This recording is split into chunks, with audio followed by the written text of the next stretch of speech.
사사기 10장 1절에서 9절까지입니다. 기드온의 아들 아비멜렉이 이스라엘을 3년 동안 사사기 역사 가운데 아주 특이한 일입니다.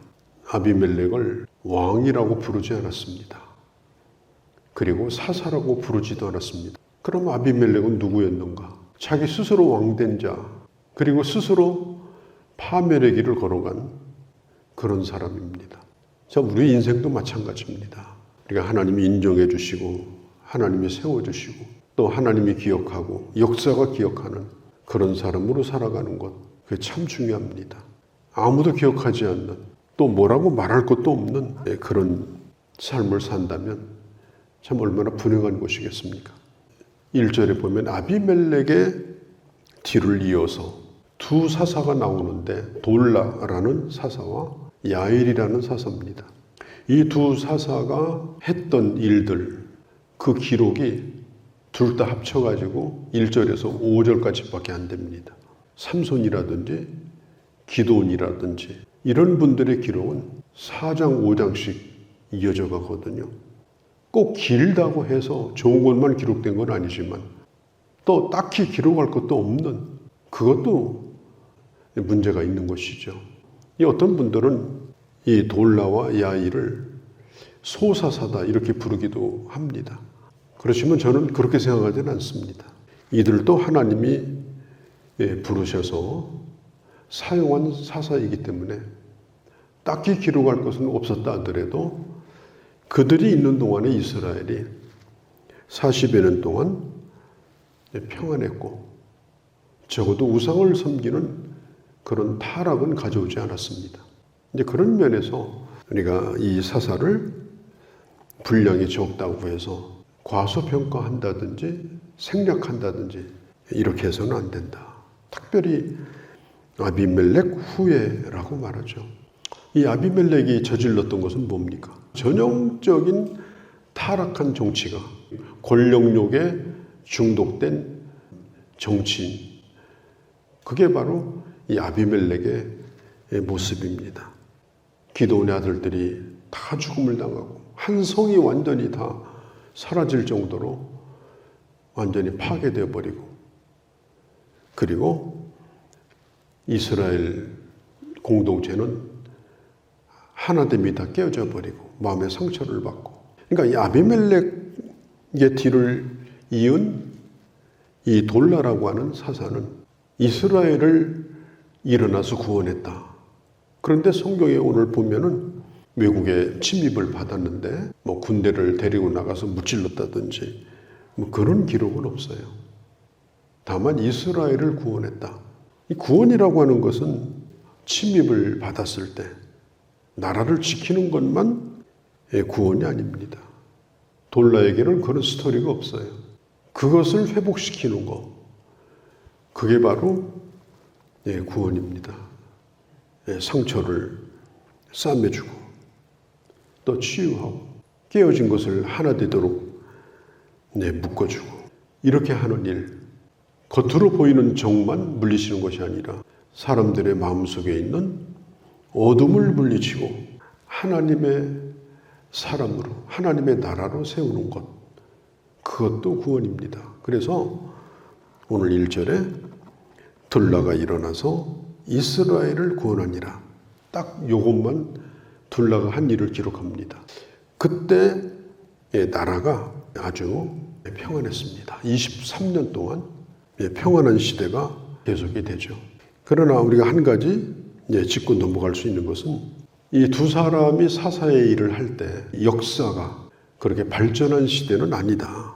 그렇게 볼 수가 있습니다. 백성들을 끊임없이 깨우고 백성들을 가르치고 그리고 하나 되게 하고 영적으로도 건강하게 하고 또 사람들에게 비전을 보여주고 미래를 볼 수 있도록 하는 그런 지도자로서 역할은 어떤 것도 한 것이 없습니다. 그냥 편안하게 가만히 있었던 거예요. 그게 이 돌라가 한 일이에요.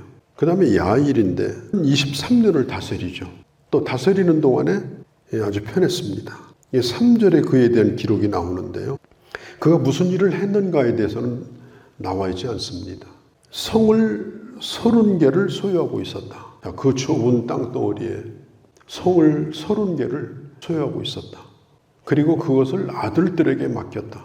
친정체제, 좋은 지도자들을 세운 것이 아니라 아들들에게 맡겼다.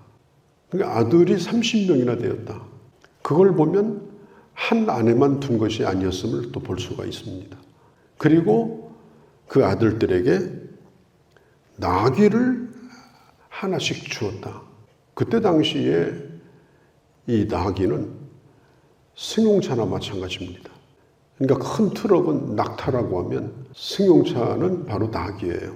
그래서 보통 사람들은 이 나귀 하나를 가지는 것도 어렵습니다. 그래서 온 가족이 공용으로 그 나귀를 쓰는 거죠. 그런데 이 야일은 나귀를 30마리를 자녀들에게 나눠줬어요.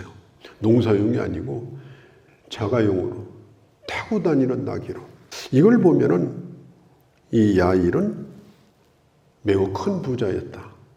그리고 많은 가족을 거느리고 있었다. 올라와 야일은 거의 한 일이 없습니다. 또 한 일이 없으니까 기록할 것도 없고, 그렇다고 전쟁이 나든지 나라가 시끄럽거나 그렇지도 않습니다.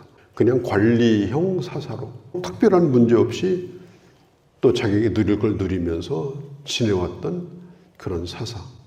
보통 사람들은 이 돌라와 야일을 기억을 못합니다. 사사기를 읽으면서도 이 두 사사를 기억을 못해요. 워낙 짧아가지고. 그렇지만 45년 동안 이 평화를 누렸습니다. 하나님과 특별히 가까워졌다든지 영적으로 부흥이 됐다든지 그거보다는 늘 그날이 그날 그냥 평행선을 걷는 그런 일상적인 삶이 그럭저럭 그냥 유지가 되는 그런 기간이 45년입니다. 그 야일이 죽어요.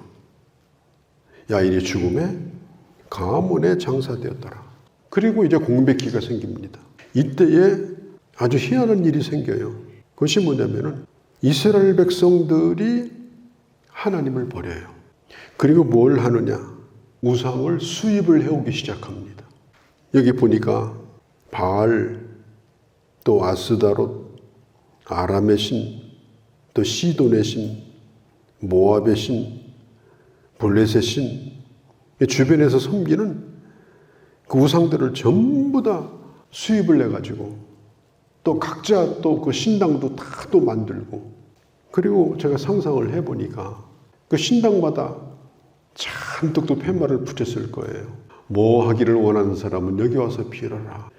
뭐 사업 잘 되기를 원하는 사람, 작신 낳기를 원하는 사람, 뭐 어디 몸이 아픈 사람, 다 특효가 있는 또 신당이 다 있다고 소문을 내고, 사람들은 늘 돌면서 여기 가서 빌고 내일은 저기 가서 빌고. 그러니까 하나님은 사라져버리고 완전히 우상이 이스라엘 땅을 덮어버려요. 그리고 또 이 우상을 또 대접을 다 해줘야 되잖아요. 또 관리를 해줘야 되고. 그러다 보니까 이 백성들이 하는 일은 뭐냐? 우상을 관리하고 우상을 섬기는 게 그게 일과가 돼버린 겁니다. 그러면서 이스라엘은 아주 급속도로 이제 부패하게 되어지는 거죠. 한 40여 년 동안 평안을 누렸는데 이 사사들이 죽자 이 고질병이 또 이렇게 도지는 거예요. 무슨 고질병? 우상 섬기는 고질병. 이 고질병이 뭡니까? 열심히 관리할 때는 괜찮다가 조금만 그냥 놔두면 금세 또 도져가지고 생기는 병. 그게 고질병이에요. 그러면서 좋아지진 않아요. 점점 더 나빠져요. 반복되어 나타나면서 점점 나쁜 쪽으로 가는 거. 이게 고질병인데, 이제는 우상을 바알 아세라 신이 아니에요.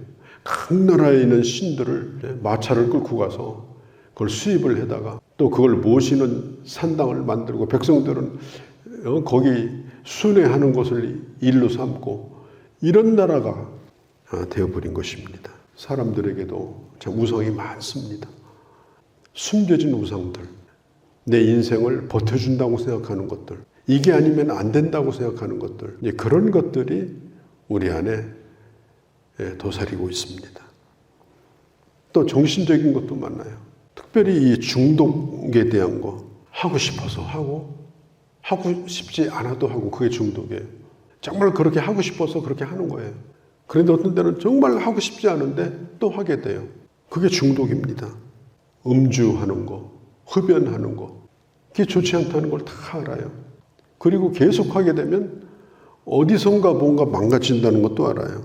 인성도 깨지고 건강도 깨지고. 그런데도 그걸 계속합니다.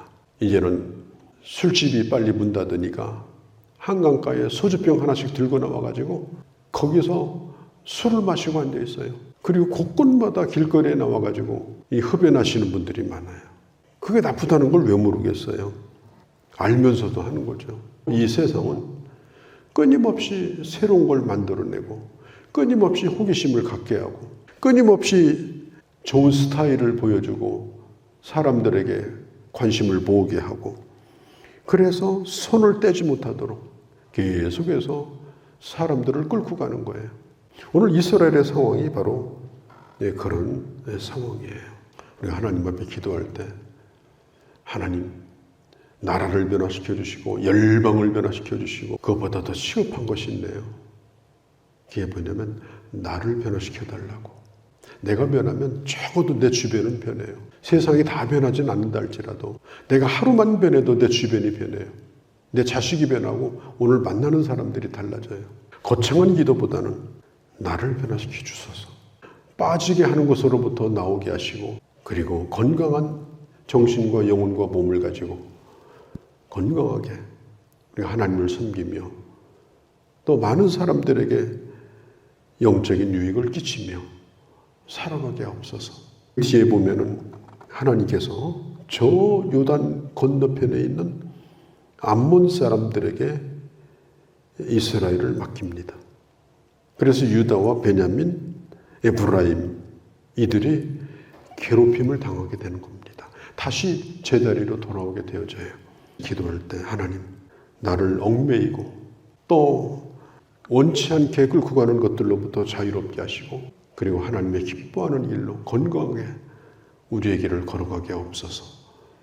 오늘 아침에 기도하고 그런 길을 걸어가는 그런 하루가 되어주시기를 바랍니다. 거룩하신 우리 아버지, 돌라와 야일 짧은 기록입니다.